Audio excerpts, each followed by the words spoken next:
Hi friends, welcome back to living styles kitchen. வாங்க இன்றைக்கி நம்ம கிச்சனில் முட்டை சாதம் பெரட்டல் ரெசிபி தான் பார்க்க போகிறோம்.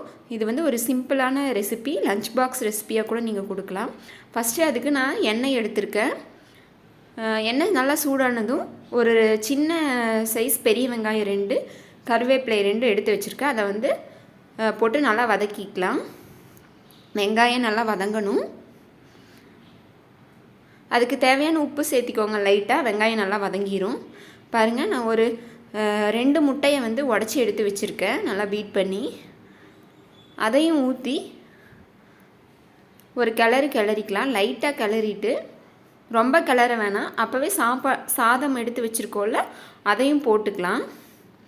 போட்டு பரட்டிக்கலாம். தேவையான உப்பு சேர்த்துக்கலாம். இதுக்கு தேவையான உப்பு, கொஞ்சமாக பெப்பர் தூள் தான் வந்து இந்த சாதத்துக்கு சூப்பரான ஒரு அரோமா கொடுக்கும். கொஞ்சம் அதிகமாகவே சேர்த்துக்கோங்க. கொஞ்சமாக மிளகாத்தூள் ஆட் பண்ணிக்கிறேன். நீங்கள் தேவைப்பட்டால் கொஞ்சம் கரம் மசாலா கூட ஆட் பண்ணிக்கலாம். நான் இன்றைக்கி ஆட் பண்ணல. இதெல்லாம் சேர்த்து நல்லா பெரட்டிக்கலாம். சூப்பரான முட்டை சாதம் பெரட்டல் தயார். இந்த ரெசிபி உங்களுக்கு பிடிச்சிருக்கா? லைக், ஷேர், கமெண்ட் பண்ணுங்கள். பாருங்கள், ஃபைனலாக கொத்தமல்லி இலை தூவி இது ஒரு நல்லா கிளறிக்கலாம். சூப்பரான டேஸ்ட், அல்டிமேட்டாக இருக்கும்.